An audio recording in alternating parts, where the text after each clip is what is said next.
So good afternoon.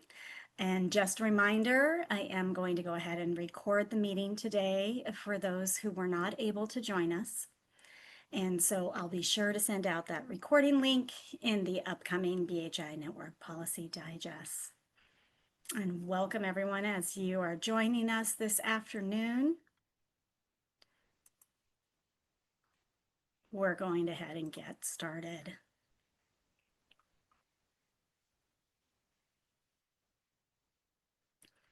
So before we dive into our meeting, I wanted to share some of these beautiful images with you because I believe that we all need some grounding and beauty today. I know we're coming together today to discuss the political work of social change, and I know how committed you are to creating that change. But I also know that we find ourselves in increasingly difficult political environments, and that can feel really overwhelming, especially on a day that marks remembrance of political violence directly after recent political violence. So I hope you're going to take a deep breath and just soak in some of that peace and calm that is offered by these images of some of the beautiful places in our state. We can't flip a switch and make difficult things disappear, but we can remember that we are better together and that we are not alone on our journey. So we're just going to take a little moment here to absorb some of this beauty, and then we'll move into our meeting with our land acknowledgement.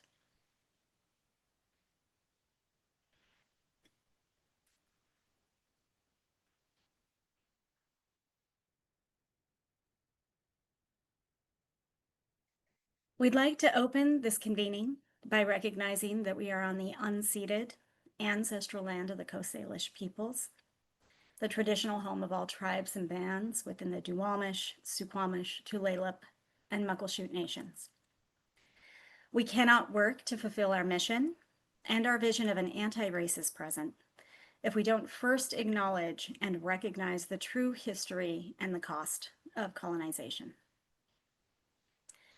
However, we all know that acknowledgement is only a first step, and we urge you to engage in accountable relationships and informed actions.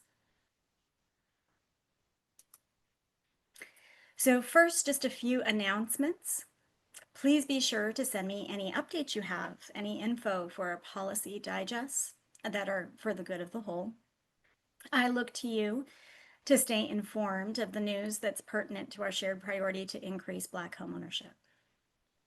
And if you're not yet signed up for our weekly BHI Network Policy Digest, please do make sure you do so, and feel free to send that to others. We do want to continue to grow this network and to grow our impact. Our next monthly meeting will be on October 9th, followed by November 13th. And that will be the end of our kind of monthly policy hearing meetings for the year. But on December 18th, we'll hold our first in-person BHI Policy Summit at the Northwest African American Museum. There will be more information to come shortly about that summit program and how you can plan to register and attend. I hope many of you will. We are looking into the dates and the times of our 2026 monthly virtual meetings, and that should be coming your way in October.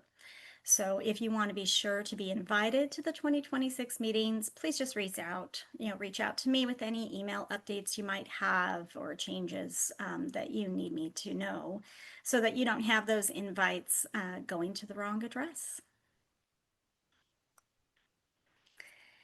In our time together today, we're going to start with an icebreaker. I know that we are all eager to hear from our policy champions, but let's take a few minutes to hear from one another. I hope you might be ready to just share a small slice of your summer with everyone. And after that sharing, we're going to be hearing about the Seattle Comprehensive Plan from Jesse Simpson of HDC. Excuse me. Tomorrow's a big moment in the comp plan. The public is going to have an opportunity to provide final feedback to the council at what will mark the end of this first phase of the comp plan process. And there were 105 amendments that were submitted by the council members. So the direction the comp plan is going to be shaped very much by those amendments. And Jesse's here today to help us understand how the different amendments are directly related to our shared priority and to get us fired up to advocate for a bold vision for One Seattle. This meeting also marks the beginning of our process to build the 2026 homeownership policy framework. So I'll remind us of the steps in our co-creation process, and then I'll give you a brief overview of the outlook for the 2026 state legislative session. There are many people right now hard at work on bills for the session. We look forward to hearing from those champions who have bills that will create the change we want to see. Towards the end of our time together, we will hear from Chris Hermans of Civic Commons. Chris was an invaluable member of the Scalable Start a Home Production Plan team, and she will share with us the recently released plan. The plan was a big lift. It was funded by the 2024 Covenant Homeownership Act budget proviso that you all advocated for. And so we're eager to understand the conclusions and the plan and how it's going to help us increase Black homeownership. And as always, we're going to end with a few minutes of open floor time to hear important news from you. So please feel free to use that space and time to share news that is for the good of the whole. And with that, we're going to go ahead and get into our icebreaker. So please share a slice of your summer life with us, maybe a beautiful trip or a beloved summer tradition, a meaningful moment, summer appreciation. Let's fill up on these sunshine stories to carry us through the months ahead. And I hope a few of you are planning to unmute and share. And while you're getting ready to do that, I'm just going to share that my time in Oahu this summer was glorious. I will definitely be carrying with me the feeling of freedom and contentment that came from swimming in those stunning blue waters, that buoyant, warm, salty water. And I'll also carry with me the experience of my tsunami birthday day. But that's another story altogether. And that story goes much better with rum and chocolate from the island itself. And so I'm going to stop sharing my screen so that we can see one another. And I hope that some of you will choose to share some of your summer. Hey Bambi, it's Anna Boone. I'm happy to jump in here because I had a moment that popped into my head immediately. It was just 2 weeks ago, the week before school started for us. We were up on San Juan Island and saw orca whales 2 days in a row, and it was just magical. It makes me remember how special this place that we live in really is. Thank you for prompting me to relive that in my mind right now. You take that with you into the fall, Anna. Yeah. And I have on here a hand up, and the person has Zoom user as their title. That's me. Oh, hi, Ms. Ruby. How are you? I'm fine. You're the best Zoom user. Yeah, after this, I had to speak on this. After this, I'll go back to using my phone, which I'm muted on there for some reason. But anyway, I have a brand new grandson named Maze. He was born April 24th. So I've been just spending the whole summer enjoying him and enjoying all the new stuff he's doing. And I do want to say that I will be at the city council hearing tomorrow morning, bright and early. So Jesse, thank you so much for just speaking out, even though you and I speak out on different sides of the coin. It's just always good to hear a friendly voice speaking out and being so knowledgeable about what's going on. Thank you so much. And I will see you guys back on my phone. All right. Well, thank you so much for sharing, Ms. Ruby, and greatest congratulations. What a lucky grandbaby that one is. Kim, did you want to share? So, Ms. Ruby, this summer you got a new grandson, and this summer my husband and I became great grandparents. Oh, Our 22-year-old grandson had a beautiful baby girl named Nora, and they're in Fairbanks, and we haven't been able to see them yet. But yep, I'm a great grandma now. good for you. Congratulations, Kim. It's a whole other level there, isn't it? Even more levels of joy. Is there anyone else who might want to share a little bit of a slice of their summer? Help us all kind of build up our collection of positive summer memories, helping us, move forward as we head into the fall. I don't know that I want to follow that, but I guess somebody has to. You So follow Ryan and I'll follow you. there you go. I'll give you an easy one to follow up on, Loretta. No worries. I was just going to note that I had a wonderful time. I had a cross country road trip, and as a part of that cross country road trip, got to spend a couple of days lakeside, actually in Coeur d'Alene, at a friend's place, and it was just absolutely glorious to be able to, in the middle of summer, just enjoy sun and warmth, and water right there. Just always a good time. Definitely no kids or anything like that, but in my story, but definitely had that enjoying moment. Thanks for sharing, Ryan. We are surrounded by so much natural beauty. Loretta. And I live right next to Lake Coeur d'Alene. So I go there like every weekend. So yes, I appreciate your story, Ryan. That is a lot of fun. So my story was I got to go to the NFC Connect in Washington, D.C. the end of August. And I had the privilege of being invited to be a speaker. And I got to present about the wonderful things that we're doing in Washington State with our BHI and our Covenant program and the new way that we're going to fund FFA. And my panel was on alternatives to federal funding. And man, we're doing that in Washington State. So that was a highlight of my summer. It was a work trip, but my soul got to speak, and I really appreciate the opportunity to share the amazing work that we do here. Loretta, I love you bringing us back on task here. I was hoping I might get one of those kind of memories there as well. That's right. A workation. It was a workation. That's right. Inspiring us to keep moving forward. Well, thank you all for taking a second and sharing a little bit of yourselves. The more that we share with one another, the more connected we feel. And with no further ado, I'm going to go ahead and introduce Jesse Simpson from the Housing Development Consortium, Seattle-King County. Jesse is beyond knee-deep in the Seattle Comprehensive Plan. This is a multi-year commitment that he has been on here, and the perfect person to get us up to speed. Just in case you didn't read all 105 amendments, Jesse did. He has an amazing Excel color-coded spreadsheet and has definitely been keeping track and moving forward. So to you, Jesse. Yeah, thanks for that, Bambi. Great to be here. Jesse Simpson, he, him pronouns. I am the Director of Government Relations and Policy here at the Housing Development Consortium, and also am co-chair and co-founder of the Complete Communities Coalition, the coalition on which we work with through which we work on the comprehensive plan. Gonna walk through some of where the comp plan stands right now.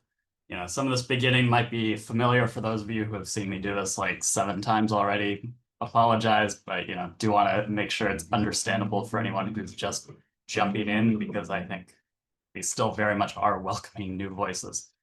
So comprehensive plans are basically setting the framework for growth and investments and zoning over the next 20 years, determining where and how we'll be able to add new housing around the city. This current comp plan is it's been a multi-year process, can go into that a bit, and it's a real attempt to revise the current urban village strategy that Seattle has had for the past 25 years, which has channeled almost all of our growth into the areas in blue. This has created some walkable neighborhoods around transit, but we've seen some of the limits in terms of both how this has restricted overall housing growth and how inequitable the strategy of ensuring that only less than 25% of our land can add housing has been, especially when you look at what areas have been considered off limit for development. So yeah, we started this scoping back in 2022. I've been through a few rounds of public engagement, revisions, comments, multiple comment letters and all that. Mayor's put out a recommended plan. Now it's in council's hands to pass a final plan, which will be a revision of this high-level land use map, a bunch of fluffy policies, and then the zoning for the neighborhood residential areas. If I will highlight as well, this won't be the end of everything. There's still all of the actual zoning for within the multifamily areas will be set over the next year after the budget. But there are really important decisions being made this September over the next basically week and a half. Zoning, for anyone unfamiliar, is just the rules around what can be built and where, like what kinds of uses, how dense, how high, how much floor area a building can take up on a lot, parking requirements, all that. You'll notice it follows pretty closely, though not identically, to the future land use map. That is very much an intention of the whole process. From the beginning, zoning has had the logic of exclusion baked in. It came about as a response by different municipalities looking to segregate their city further and entrench the segregation that existed, both economic and racial. The Supreme Court has upheld it in the Euclid v. Ambler decision. And this guy, Harlan Bartholomew, go around to different cities recommending how they can put in place different zoning laws to protect the character of the existing neighborhoods. And I mean, both the racist and exclusionary language is embedded within.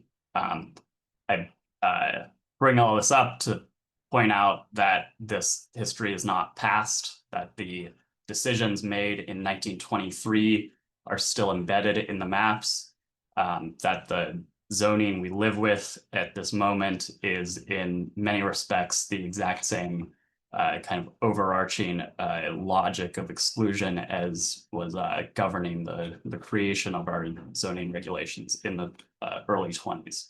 I'd say one perspective is that it's succeeded beyond the wildest dreams of its forefathers in terms of entrenching segregation and increasing property values. And the question for us now is whether we want to actually change things or retain the status quo.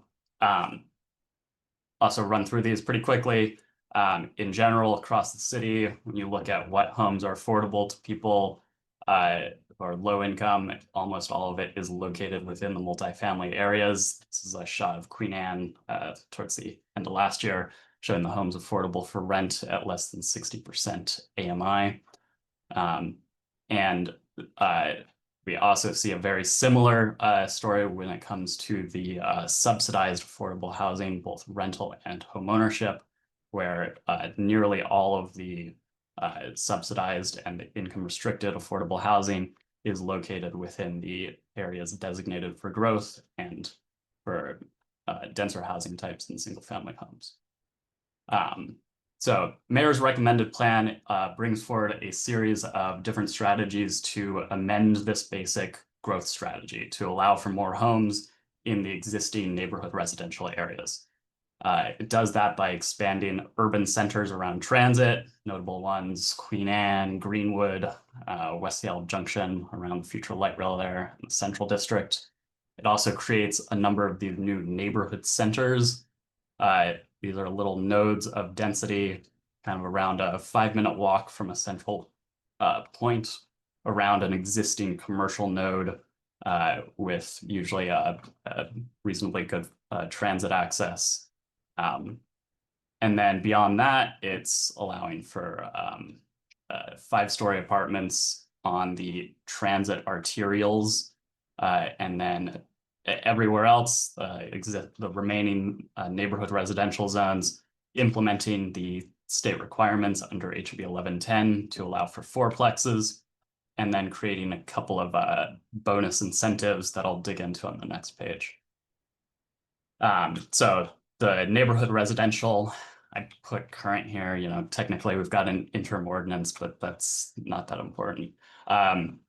Basically through this process, they're going from what was previously allowing basically 3 homes on a lot to implementing the state requirements for 4 homes on any lot, increasing the allowable floor area to allow for family-sized homes, and increasing lot coverage. There's also a couple of these bonuses that the mayor's office has proposed for going beyond what you could typically build within the neighborhood residential zones. So first up, the stacked flats bonus. This is basically an incentive to go beyond townhome development to allow for basically small condo or apartment buildings. The mayor's proposal allows for this floor area and density incentive to be used only on the large lots that are near frequent transit. You map that out, it's not much of the city, and it excludes much of the highest opportunity and lowest displacement risk areas, especially of North Seattle. And then there's the affordable housing density bonus, which allows an extra floor. So 4 stories is intended again for kind of affordable homeownership development to be able to compete more heavily against market rate builders, allowing for additional other development standards to allow for a larger building, again, near frequent transit. Timeline and process again. So council is knee deep in it now. They've passed out the interim middle housing ordinance.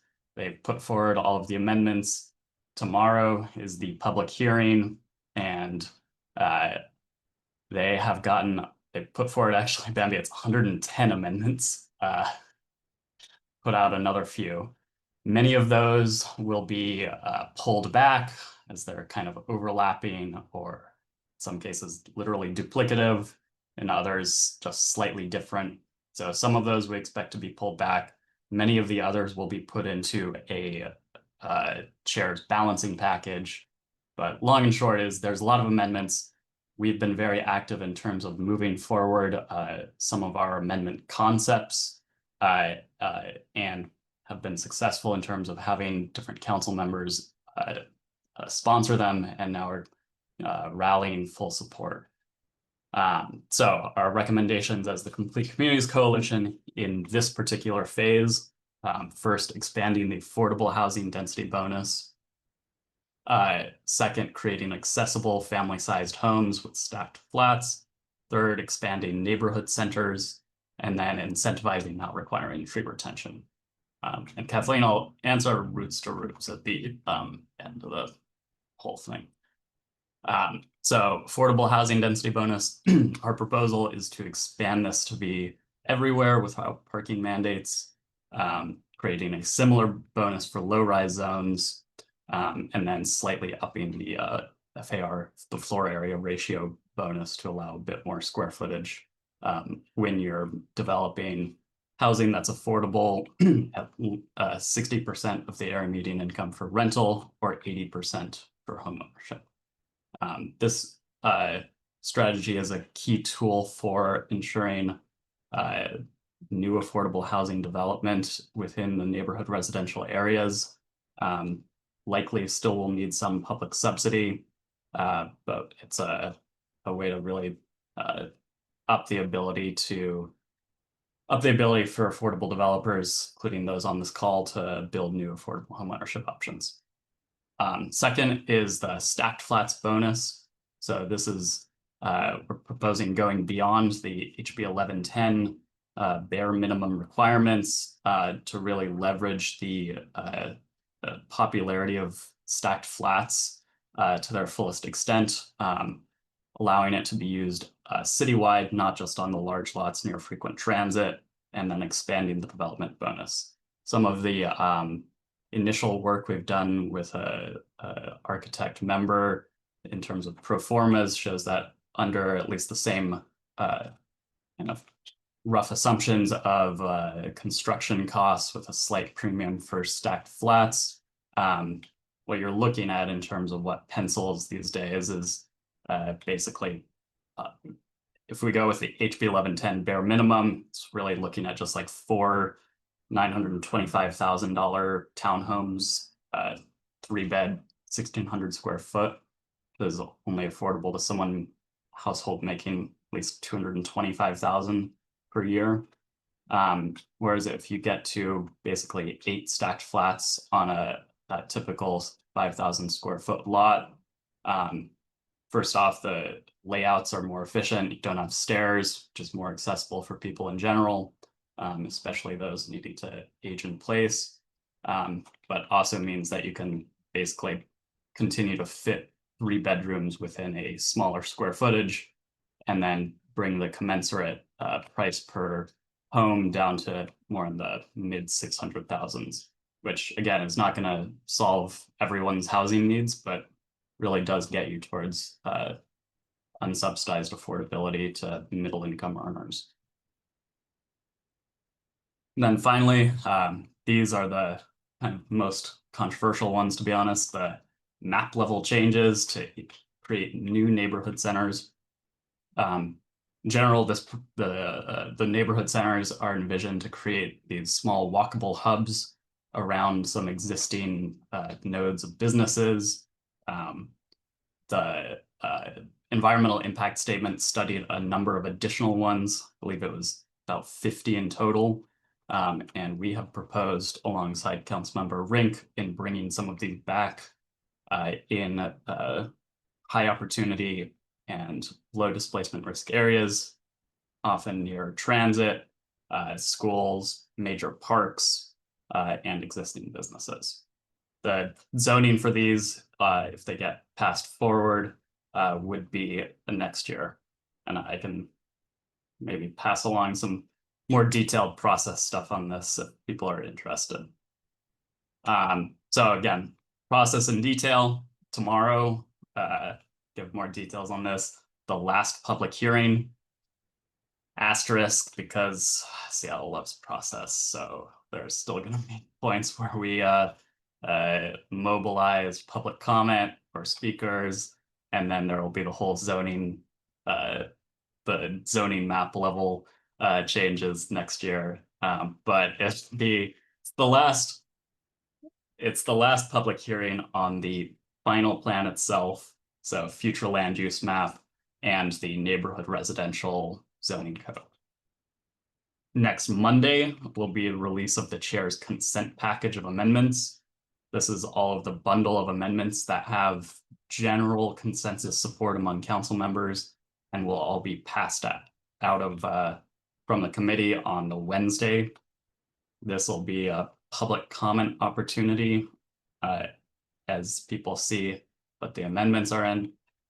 And then the Thursday, potentially bleeding into Friday, will be marathon council vote on all of the other individual amendments. So public hearing wise, you can scan this RSVP link. Once I stop talking, I'll drop the link in the chat as well. The virtual public comment starts at 9:30 a.m. You can sign up right at 8:30 and you'd be quick to speak. And then the sign up closes at 10:30. And then in person, the comments start at 3 p.m.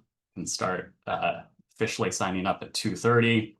And really want to emphasize too, if someone's able to come in and speak, you can sign up all the way up till 6:30. So in fact, what we saw at the interim hearing was that those who showed up at 6 were able to basically instantly speak.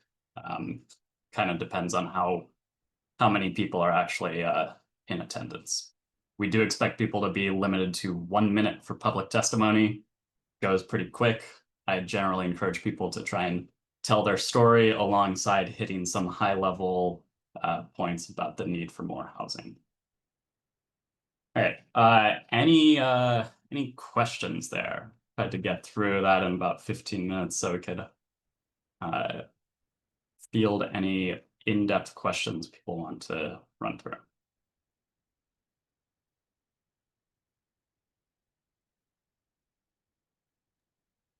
Bambi. Yeah, I just have a question about the process there in terms of you know, the package is going to come out, and then everyone will see, well, what amendments got put into that package, and where is the council as a whole feeling they want to move. And then there will be an opportunity for public input there as well. But that's a different type of scenario for a hearing input. Can you tell us the difference, right? Because on the Friday, it's kind of like it's an all dayer, right? There's a morning, there's an afternoon. They tend to have in the past said, you know, we're going to go until we hear everybody who had the opportunity to make it in before the signups close. Can you tell us a little bit more about, you know, how the other opportunity will look? Is that just like a much more truncated kind of part of council process, 15 minutes, 30 minutes, something like that? Yeah, I mean, the public comment on the Wednesday will again likely also be capped at 1 minute per person. It will be, I would say, the most important one will be there's an amendment in the consent package that you do not want to see passed. That's kind of the last big hurrah push for it. Or it's the final opportunity to push for an amendment that is not in the consent package, which you would like to see passed. And I'll frame too, like there will be plenty of individual amendments in the consent package, which that are not in the consent package, which do pass. There's some of them could have been put in the consent package, but people want to get credit.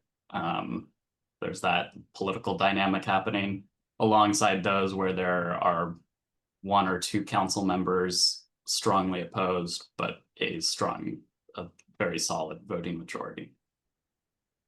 But Friday is really the opportunity to make sure that the consent package itself is looking as solid as it can, because they'll be listening to public testimony, and that will influence kind of how that package comes together. Sort of, a little bit. I would say Fridays in general, the opportunity we are pushing people to, it's the public hearing, like it's the one people have known about for a long time. We know there will be a lot of tree advocates and, you know, NIMBYs in attendance, and we want to make sure that voice is counterbalanced by those who are wanting to see more housing through the process. I think the public hearing is much more of the overall narrative setting point.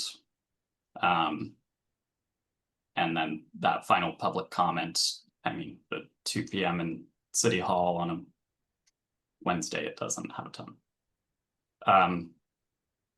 Francesca? Yes. Hi, Jesse. Thank you for that presentation. I wanted to ask about the parking mandates because for us, Manawari is located in the central area. We've heard from a lot of elderly Black folks that they're already having a hard time parking with so much density. And so I'm kind of curious as to why the Complete Communities Coalition is pushing for no parking mandates. Yeah, I mean, from an overall sense, it's because we prioritize housing affordability above other considerations. I think it's that we see that the costs of parking mandates being put on buildings really does increase the costs of development and of therefore the housing that pencils out. I think that also doesn't, you know, developers do include parking according to how they believe it's needed. We see that in many developments within areas that don't have any existing parking requirements. And then finally, I'd also say that like the state law that was passed this session and will need to come into effect at the end of 2026 effectively eliminates parking requirements. It like not entirely, but it eliminates parking requirements for all housing less than 2,000 square feet in size, and for all affordable housing, and for some other uses for like childcare. And so in practice, that's going to, and caps general parking requirements otherwise at half a space per home. And so I'd say in practice that implementing that state law will effectively remove parking mandates as a barrier, and just doing that is good enough from the Complete Communities Coalition. I think when it's talking about the neighborhood impacts of insufficient parking, I think that's where we should get into more of a neighborhood level discussion about parking permits and kind of what situation like that might help more rationally utilize the public right of way. Okay, thank you. Ms. Ruby. Yes, Jesse, you know, I've seen situations where, you know, everything has passed and then the amendments come and they change the whole situation. I've, you know, seen where even with the MHA, almost the whole city was upzoned. Then the amendments came and council members recommended, you know, amendments for their areas to not have upzoning. And when the dust fell, it was basically the urban villages, like you say, that's upzoned. Is there a way for us to make sure that the public is aware of what are going to be the final amendments before final passage, so that we'll have enough time to do public speaking on these amendments? Yeah, I mean, in terms of the notice about what gets, I mean, the answer is that the process-based answer is that there will be passage of the amended final comprehensive plan as a plan, plus the neighborhood residential zoning. That's going to come out of September 18th or 19th before it goes to officially full council on probably September 30th. So there will be some lag time between passage by the select committee and passage by the full council. But it is, the full council is on that select committee. I would also say that there's, if you're looking at what gets changed as well, there's what the neighborhood centers actually look like, what the urban centers and regional centers actually look like will be much more determined by will be determined quite a bit by the zoning level changes come next year. One last question. A commenter asked this question in the chat, you know, where's the Roots to Roofs legislation standing? I know that it passed the land use committee and there will be a hearing on the 23rd of September. Is that going to be public comment? Is that going to be the full vote? Could you clarify that? Yeah, the full council 23rd Roots to Roofs will have normal public comment, not a hearing. And then that will be a potential for a vote. If it doesn't get voted on, then it probably doesn't pass this year. And some of, any other questions?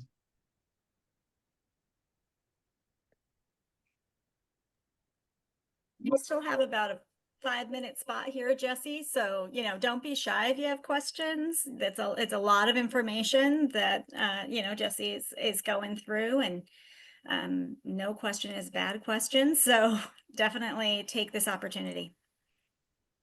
Ryan. Hi. So not I guess I do have a question, but it's not comp plan, but it is Seattle related. So I don't know if Jesse, you're okay with me asking the question or not. So just Cliff, do you have a comp plan one? Yes, or at least I think it's a comp plan. It's more Let's do yours theoretical. first. relating to the comp plan. So let's say the comp plan, sorry, let's say comp plan passes with the best possible like arrangement of amendments and roots to roofs passes as well. What do you think the kind of impact of that would be? Like what would that look like, especially for communities that are facing like displacement and gentrification? Yeah, I mean, I think the net impact is to really substantially increase capacity for development outside the areas that are urban villages, urban centers, and have been where we've channeled everything in the past. I think if you've got combo roots to roofs and most ambitious comp plan, I'd say all the neighborhoods that have been, are much lower displacement risk, high opportunity, and generally wealthy, would see a pretty dramatic upzone and increase in terms of developers being able to build housing. And what we've seen in some studies around like statewide upzones through ADUs in California, is that a lot of that housing gets developed preferentially within the areas where you can get the highest rents. And so if anything, I think it would probably pull down, well, a lot of comments we could make about the relative rates of development right now. But in short, it would effectively reduce the attractiveness for developers to the existing urban villages relative to the upzoned neighborhood residential areas, especially those that are highest opportunity. Hi. Right on. Cool. Thanks. Jesse, Yep. if we still got a few more minutes, let me ask you, because a lot of people are getting confused about roots to roofs, the EDI part of it. It doesn't necessarily have to be housing, is that correct? No, it has to be housing. I'm not quite as deep into roots to roofs, but it's the non-housing development components of it are capped. And I think in general, that's only allowed in the neighborhood commercial components. Okay.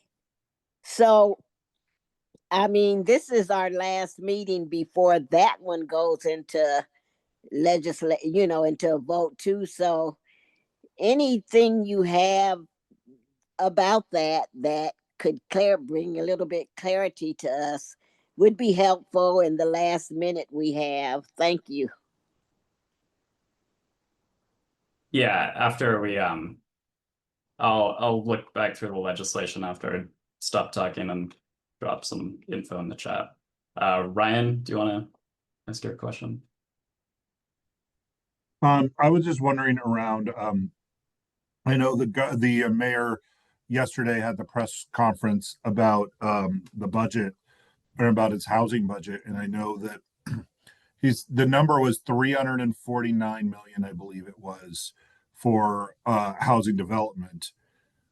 But he didn't mention, but from what I understand, there was no understanding. I haven't seen anything that indicates, like, of that 349 million, how much is actually going to be used to build affordable home ownership, versus how much of that is going to be done to stabilize housing versus how much is going to be done to build rental, that kind of stuff. I was curious to know if you had any idea as to what the breakdown of that was going to be. I haven't heard the breakdown of that yet, and that would also be kind of contingent on the council process, but I haven't seen the formal launch by the mayor yet. I think this was a little bit of the budget preview didn't give details. All right. Well, Jesse, we very much appreciate your knowledge and expertise. And, hopefully you can leave us with a few things in the chat here to get us up to speed on differing perspectives around, it's so hard to say the name, Roots to Roofs. And, just as a reminder, this is something that came out of previous legislation. Things change as you move through legislation, but hoping to help you all get a little bit more informed and then be able to decide how you feel about that. So I'm going to go ahead and move forward. Thanks so much, Jesse. I'm going to share my screen again. And so please just let me know if for any reason you cannot see it. That would be helpful. I'm hoping that you are able to see my screen now, and we'll head forward here.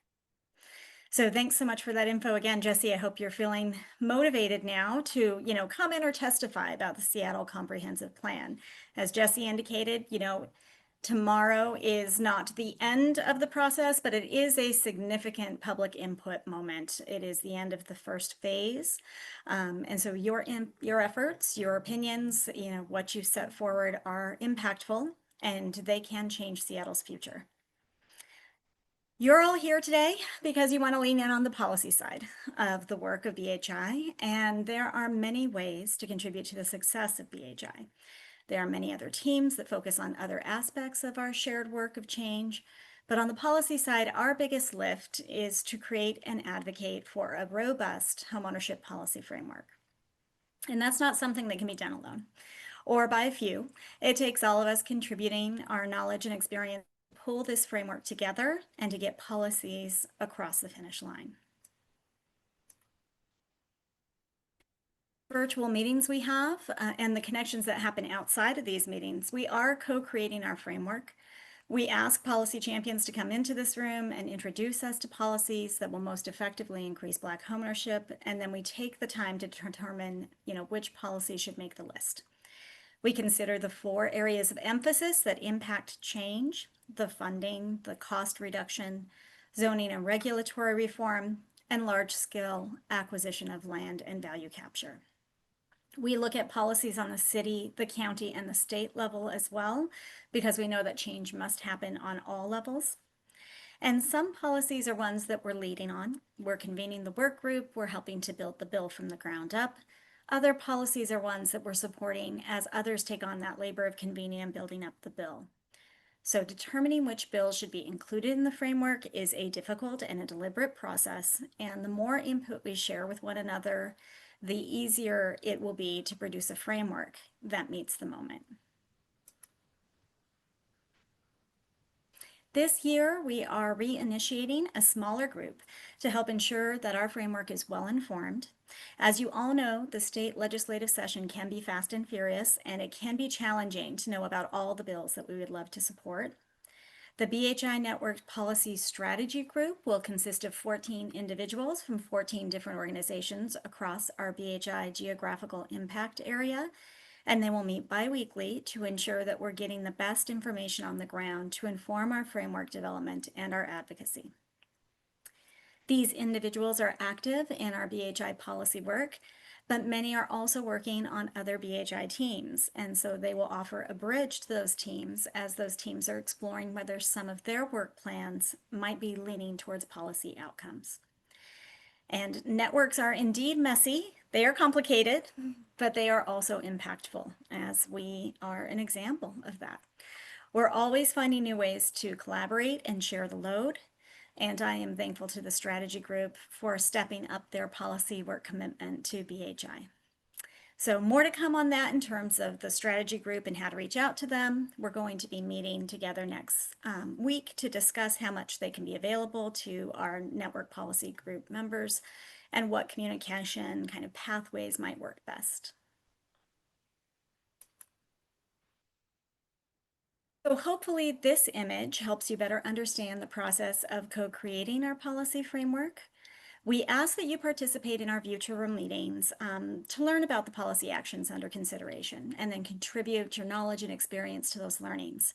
And this can be communicated to myself directly or to members of the strategy group, and we often do get input as we have during the meetings themselves. So we want to keep a forward momentum, and we want to create a framework that will help us meet our shared goal to create change and opportunity for 1,500 new Black homeowners in South Seattle, South King, North Pierce, and Thurston counties by 2028. Once we've created our framework together, we celebrate its launch at our BHI Policy Summit. This year, we're going to be able to do that in person, which I'm very excited about, and that will help us to amp up our excitement to advocate for the 2026 policies. It is indeed our combined advocacy that is making change, and we want everyone who shares our priority to be involved. Our BHI Network Policy Digest acts as a connector between us, and it provides advocacy opportunities that we can engage in. Our policy group has around a little bit over 200 members in it, but our digest has 500 or more subscribers. So the digest does reach a wider audience, and that allows us to maximize our advocacy impact. And we have indeed been impactful. So last year, over 1,000 advocacy actions were taken by you to pass the CHA trailer bill alone. So some of you testified, some of you signed in pro, and others of you sent advocacy letters to legislators. Some of you took all three of those actions, and your advocacy pushed a first-in-the-nation Repair of Harm Act even further by expanding eligibility for the program to 120% area median income and providing loan forgiveness for those below 80% area median income after they had been in their home for 5 years. So the Covenant Homeownership Program has helped to create 700 new homeowners in our state, and close to 70% or so of those do identify as Black African American. So that is life-changing policy in action, and that was only one of the 12 wins that we had last year from our framework. We had at least one win in every category of change that we want to affect. And so indeed, when we fight, we win. And we are fighting strongly together, so let's keep going. So what can we expect of the 2026 state legislative session? Next year's session will be a compact and a fast-paced 60-day short session. A short session always has its challenges because hundreds of bills are introduced each day at the beginning of the session, and unless those bills gain traction quickly, many of them will languish. And word on the street is that those bills that have already been introduced in past years and have a bill number will have a leg up. Legislators can look to that bill's history, they can have some familiarity with the topic, and that's always helpful. But in a short session, it becomes essential. Last year's revenue situation, frankly, was quite a mess. We had a new governor, we had a huge budget deficit, and the legislature and the governor were just getting to know one another's communication styles, so there was plenty of misunderstanding and lots of negotiating and renegotiating. The final state budget did its best to shore up essential programs and services, and housing had a record level investment. But now the ramifications of the new federal legislation that has recently passed will need to be dealt with. So those cuts to essential programs and services funding from the federal government will have a big impact on the 2026 state budget process. To protect those most vulnerable to these federal cuts, there will be a strong emphasis on passing bills that do not have revenue impact. That means both bills that need funds as well as those that might enact new sources of revenue are going to be seeing a very high level of scrutiny. In 2026, we will be in the midpoint of the biennium budget, which can also mean tighter revenue streams because budget projections begin to meet budget reality. And the budget negotiations, they're probably likely to be maybe more straightforward this year, but it also means that one must really have their legislative champions lined up if they're seeking revenue. Lastly, new bills that hope to find success in 2026 should be in an active and organized work group process now, or very close to now, so that their bill is tight and aligned with advocates and ready to be pre-filed with both a House and a Senate sponsor for companion bills. This is word on the street, of course, but legislative reality is constantly unfolding, and one must not, one sometimes can do all of these things and not make passage. Some bills may have done none of these things and they will pass. So we're just going to keep doing what we do best, working together to pass policies that close the racial wealth gap through sustainable Black homeownership.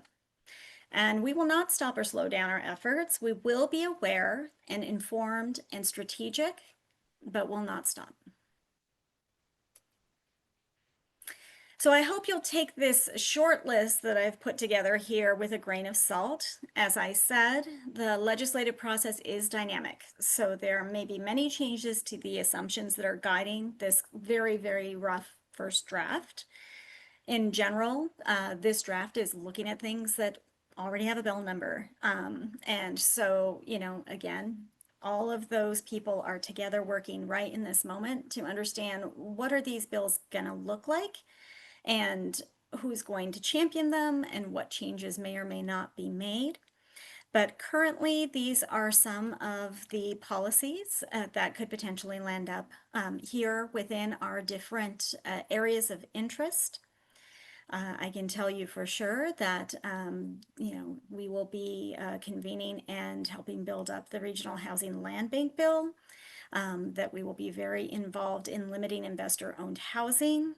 And of course, as Jesse's already presented to us, we will continue to keep ourselves connected to the Seattle Comprehensive Plan. In the zoning and regulatory reform here, you see a mixed income housing on faith-owned land bill that was actually there last year, one that didn't make it to our framework because, it kind of came in at a certain point in time and may have been missed. So again, the more we can communicate, the more thorough we'll be. So before I hand it off to Chris Hermans to talk about the Scalable Starter Home Production Plan release, I want to just take a minute to highlight some of the upcoming opportunities to connect. But before that, I do want to thank those of you who were able to make it to the summer happy hour in August. I know the notice was short because I had come back from my leave, but there were several of you who made it. We had a great time, and you rallied, you made it there, and that was a great time. We're not going to have another opportunity for this whole group here to be in person until we get to our December policy summit. But I did want to mention a couple of upcoming opportunities for a connection that maybe you're going to be partaking in. So on September 28th to September 30th, the Housing Washington Conference is going to be going strong in Bellevue. I'll be there, and I'm sure many of the BHI partners will also be there, and I hope to see you there. There's going to be a BHI Learning Lab session, as well as a lunch and a closing keynote entitled Race for Profit: How Banks in the Real Estate Industry Undermine Black Homeownership. And directly prior to the start of the welcome to Housing Washington, HDC will be holding a community-based organization summit from 2 to 5 on the 28th. That summit will be in the same location as the rest of the conference, so you don't need to get in your car or anything. It'll be an easy transition for you. And that summit will act as a catalyst for aligning public resources and advancing models of equitable development and community ownership. And I know that's something that is of great interest to this group, so I hope to see many of you at these events. Please do come up and say hello when you see me. I'm always in for a big hug for BHI Network Policy Group members. And with that, I'm going to go ahead and stop sharing my screen and then hand the floor here over to Chris. Ryan, you had a quick question? Yeah, when you were going through the legislative bills, I noticed that one of the things that you had talked about, I think in a previous meeting, wasn't on that list anymore, the property tax stuff. Because I remember that was something that had been brought up, and I remember asking a question, and then it wasn't on that list. So I'm curious to know, is it not on the list because it was decided that they didn't want to go for it this year, or what was going on with that? I'm not sure which particular bill you might be referring to, but there is a lot going on in conversation around property tax right now, but none of it is really gelled to a place where I thought it would be appropriate to kind of list something, because there are still many ways in which those directions will go. And at Got it. this point, some of that work, we have meetings on the calendar for champions, but we have not had them yet. Got it. So yes, again, that is the world's most rough list. It does not mean that is what's going to end up on the framework, because there is a whole co-creation process that you're all involved in, because we want to make sure that we have a framework that's impactful. All right. Well, always reach out to me with other questions offline if you need them. And I'm going to hand it over to Chris Hermans. Thanks, Bambi. Afternoon, everyone. I'm Chris Hermans. I support Michael Brown as part of the Black Home Initiative. And in particular, for the last 10 months, I've been the project lead around the work related to the Starter Home Production Plan. And so, as some of you know, and have been involved with, Black Home Initiative and Civic Commons was contracted by the Washington State Housing Finance Commission to put together the comprehensive and scalable starter home production plan and playbooks, and they were just released at the end of July. So I'm going to take a few minutes this afternoon. I'll share my screen. I'll give you, mostly in this conversation, it is going to be about why the plan, what the plan, and how the plan. As Bambi said, it's a pretty dynamic time in terms of getting prepared for the legislative session. So we're in conversation with Patience and Bambi, with the governor's office, lieutenant governor's office, many elected leaders, including the chairs of the Senate and House Housing Committees. So we're putting together some kind of legislative priorities, even if it's just educational for 2026 as we head into 2027. But today what I'll do is, as folks have heard me say before, the Comprehensive Starter Home Plan and Playbooks, there are 3 products, a plan and 2 playbooks, and really they're a blueprint for creating a whole starter home production delivery system in the state of Washington. As everyone may remember, this actually grew out of the passage of the Covenant Home Ownership Act in 2023. At the time that the act was passed, there was a recognition that in supporting families who'd been locked out of the opportunity to own homes and build generational wealth, that it was important that we were supporting them financially on the buyer side, but also recognizing that we actually don't have a large inventory of homes for people to buy, and that we're, as Commerce's report indicate, over 1 million units short, and that includes modest-sized homes for first-time buyers. And so this, out of the Covenant Home Ownership Act, a proviso was passed, and it was specifically designed to look at the supply side as a balance to the act. And so, and as everyone's been celebrating the success of 700 families working with the Covenant Home Ownership Program and securing the keys to their first home, we know that there's incredible stress on the market, and we need to continue to build more homes. So this is what the plan and the playbooks are designed to do. They provide a very hands-on, comprehensive approach to building more starter homes. focused on 4 areas that the Black Home Initiative has project teams working on, and that includes land and development, financing, policy and regulation, and workforce. So I'll put in the chat the website for the Starter Home Production Plan and Playbook, so you can access them directly. But it's really important that just really reiterate what the plan is. It's meant to be holistic. It looks at all component parts of the starter home production delivery system. It is specifically for sale whole housing, affordable for low income and moderate income families, specifically at the 50 to 120% AMI. It is a kind of missing middle housing strategy. It is looking and it provides a roadmap for systems-based development, which is a strong emphasis with off-site construction methods. That was specifically mandated as part of the proviso and the RFP. It's meant to be adaptable to communities, knowing that across Washington state, there's just different characteristics that need to be respectful of and responsive to. I think it's also important, all of us have been aware that there has been a lot of studies about our affordable housing crisis here in this state and nationally.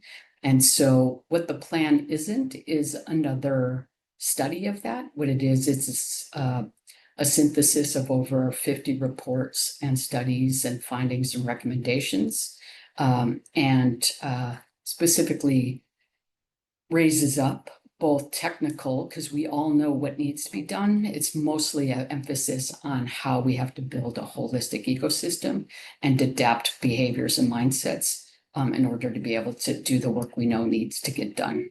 In addition, the plan really calls for strong public-private sector engagement, especially with small emerging small lot developers. And then in terms of kind of tangible takeaways for the plan and playbooks, there's a reference guide, there's timelines, there's metrics, all of it so that someone can pick it up and pretty much have a step-by-step guide for a forceful call to action. So the plan is guided by an informed set of assumptions that I won't go into detail here, but just so you know, there's a set of hypotheses that we laid out. And for those who participate in the various work sessions that we held, that we believe in these 4 focus areas. If we standardize, if we optimize, if we talk about equitable, accessible land distribution, we will boost production, reduce cost. On the policy side, if we streamline regulations, improve zoning and permitting, expand and enhance existing good legislation, we'll be able to accelerate starter home production. On the financing side, we've seen it already before in this state, but also across the country. If we can incentivize early adopters and provide low-cost innovative financing, we're going to be able to increase the supply and expand the use of off-site methods in particular. And then with the workforces that there's opportunities to expand economic development, especially for communities that have been locked out of not just small business opportunities, but also living wage jobs in more industrial careers, that developing this kind of system will create jobs as well as support new business growth. And importantly for us with Black Home Initiative and trying to close the intergenerational wealth gap, we know home ownership is one option, and the most looked to opportunity in this country, but also small business development and ensuring that women and people of color, immigrants who have been locked out of those opportunities also has a chance to create generational wealth through business. So at a high level, and again, outlined more extensively in the plan and the playbooks, here are our key recommendations. The first is the establishment of a project, what we're calling a project management collaborative. It is the equivalent of a temporary crisis task force. As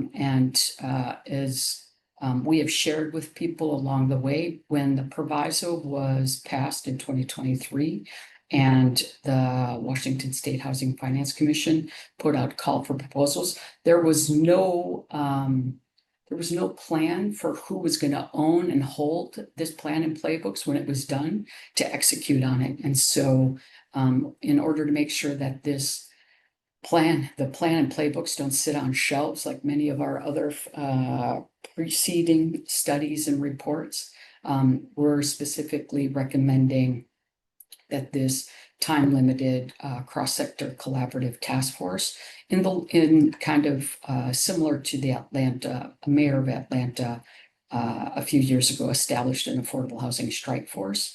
It would be charged with guiding the execution of the recommended actions, excuse me.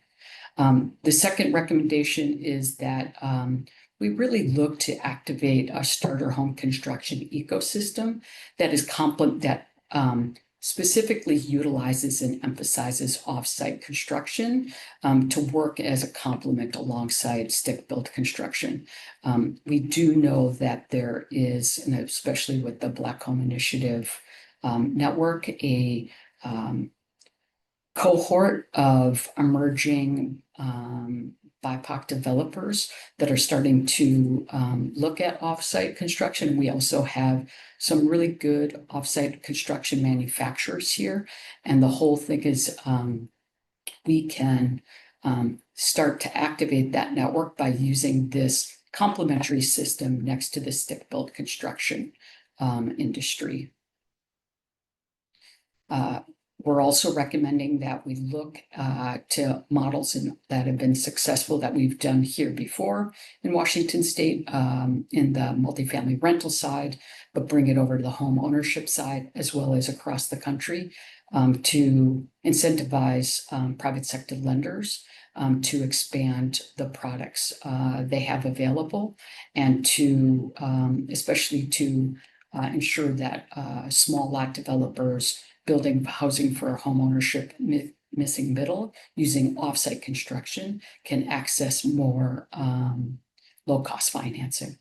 And finally, as many of you have heard, the recommendation is to conduct the multi-site demonstration program that for the most part would take this concept of a starter home construction ecosystem and model it on 2 different sites across the country and do that in an open source way, an open and collaborative design process so that we can and do side-by-side construction methods, stick builds, offsite using full volumetric as well as panelization to be able to document the value proposition with time cost analysis across all of the sites. I'm looking at 2 different sites across the state. So that's really what's encompassed in the plan. And then in the playbooks, there are 7 plays that are emphasized in the playbook.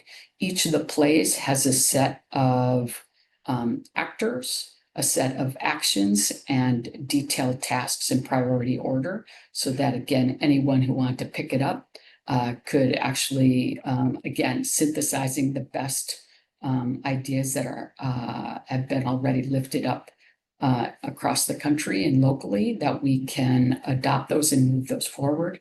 Again, I won't go into these in detail, but it's everything from really helping to support the organization of the offsite industry manufacturers to building a statewide network of offsite systems developers, continuing to work on adopting statewide standards, creating more financing, especially for offsite manufacturing infrastructure.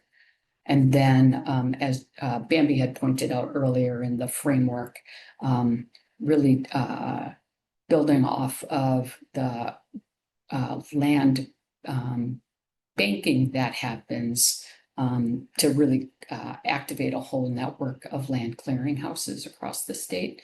And again, to continue to build off the existing legislation, knowing that Washington State is at the forefront of really important policy and regulatory reform related to lot splitting and streamlining permitting. And as we saw in the success with the expanding eligibility for the covenant home ownership program. And finally is really growing a whole small business ecosystem to support offsite housing. And that's around the coordination, the transportation, and the assembly. And then finally, there is a separate demonstration program playbook, and that's to take everything in the ecosystem, apply it to specific projects, and to be able to document that in an open source way, so that there are really conditions that we're testing,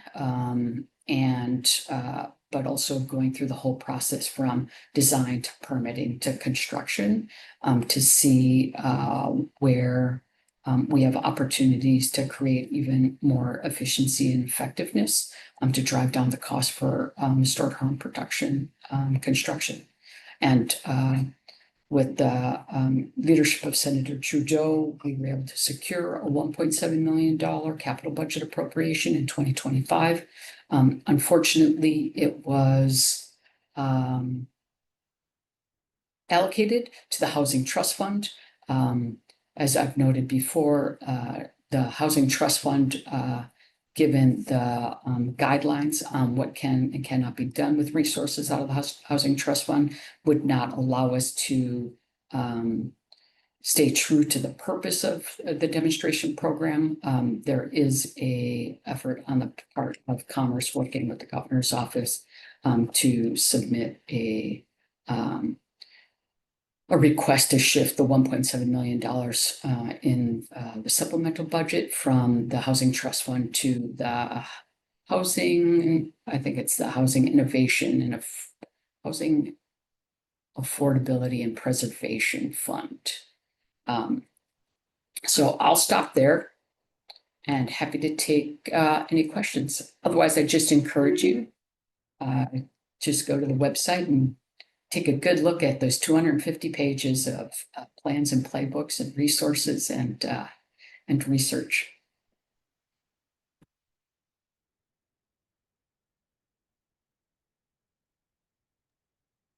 And it looks, Chris, like you have a question in the chat, but I'm not sure if maybe you feel you've answered it. Ryan had a question about what in the Housing Trust Fund doesn't work with the pilot program in terms of that allocation. Good question, Ryan. The key is that it's not financing the construction. It's actually the demonstration program. The allocation is mostly to support the development of standardized designs, working with a collaboration between manufacturers, designers, and developers. It's to support the process of after the designs, going through the permitting, and then to do all of that with high degree of monitoring and evaluation. And then, as we know, given the, it's also restricted below 80%. It's also restricted in terms of what it can be used for. And so, and the last piece is really that we know that in adopting offsite construction methods, at this point, there's some subsidy that potentially needs to be involved. So for those three reasons, the Housing Trust Fund didn't work, which was agreed upon by Commerce and the Senate.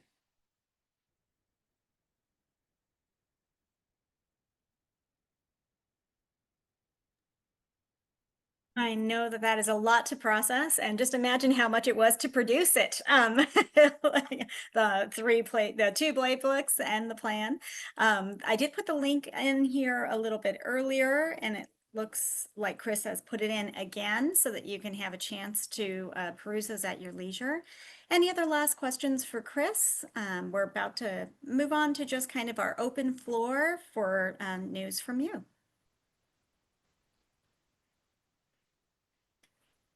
And if something comes up later, you know, feel free to reach out and I'll make sure to connect you to anyone who can answer that question for you.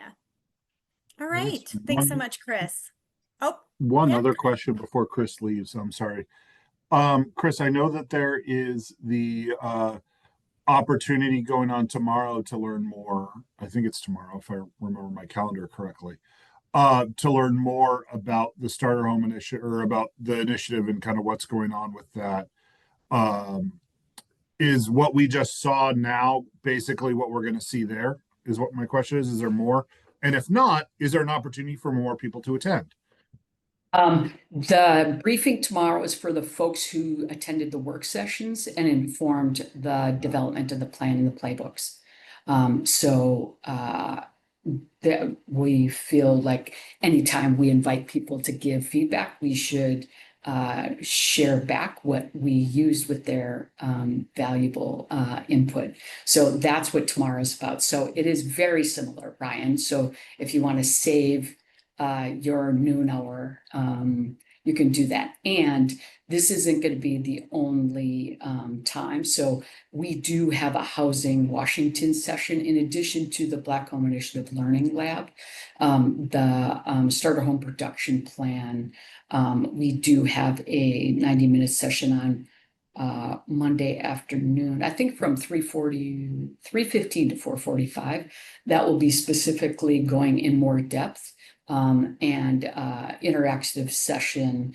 At that point, we will have a little bit more clarity on the next steps in implementation of the Project Management Collaborative, the Temporary Crisis Task Force, which has been endorsed by both by the Governor's Office and the Lieutenant Governor's Office.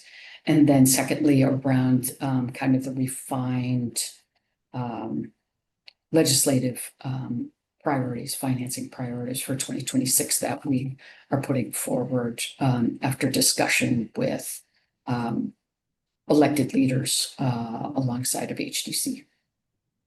So that would be the next. And then as well, we are working with individual groups to do fuller presentations to their constituents or networks. So happy to talk to folks if there's within your organization or across your network. If you'd like to have us walk through that with your team. I hope that helps in your answer there, Ryan. You know, there's always different synergy in different rooms, so you never quite know what you're going to hear. So you may choose to sit out, you may choose to sit in. Thank you so much for that, Chris. And, you know, the work that we are all involved in here is not simple. And, you know, it has many steps and it has many avenues. And I think that's actually something that we should be really excited about. Because when something is real, it actually has real process and change that needs to happen. And so excited to be here in this space with everyone contributing.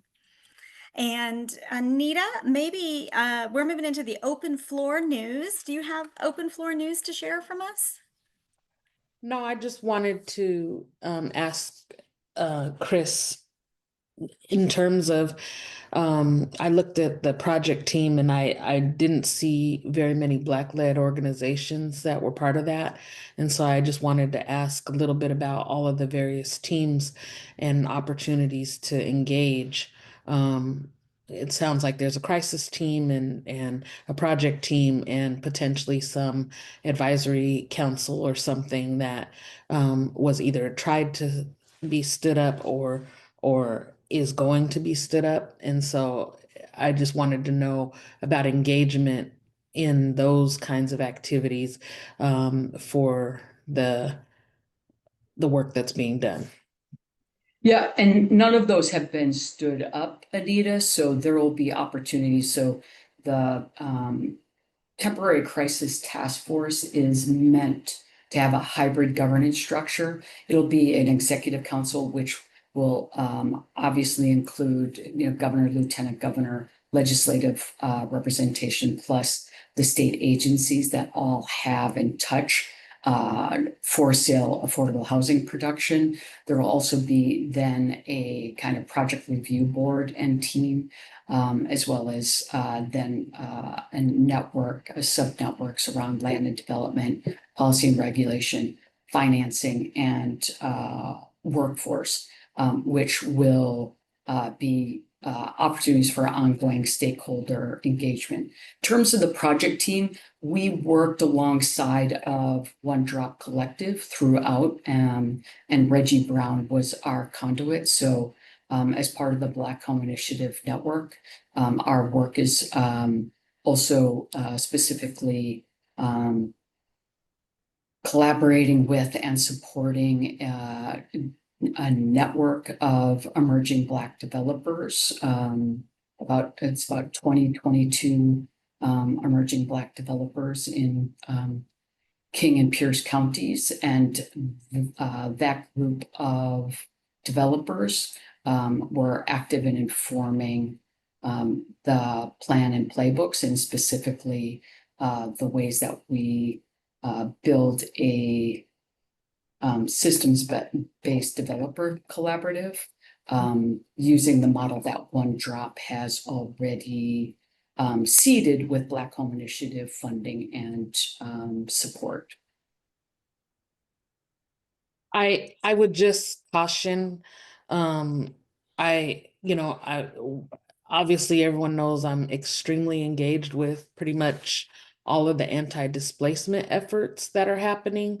And so I would be cautious. I would caution the group to not limit exposure to the lens of development, but also the end user or the person who, the group that's most impacted. And so as we think about not only stability for those that own in high risk of displacement areas, the legacy of the next generation wanting new homes, starting new homes, being able to benefit from home buying resources, all of those things. I think that the different lenses, developers are developers regardless of what community they might be affiliated with, but the end user impact is only one that people that actually still live there or actually are experiencing it in real time can speak for. Because many of those, I know many of them, and many of them don't even live in Seattle, for example, where I live. And so it would be really, really important to have multiple lenses when you're talking about development that's going to have this impact on other pressures that the community is feeling. But no, great work. No, I appreciate that, Anita. I also want to make sure I'm strongly emphasizing that this is statewide, and the Black Home Initiative Network is really working with a lot of developers in South King County and Pierce County, which is where the One Drop developers are mostly living and building.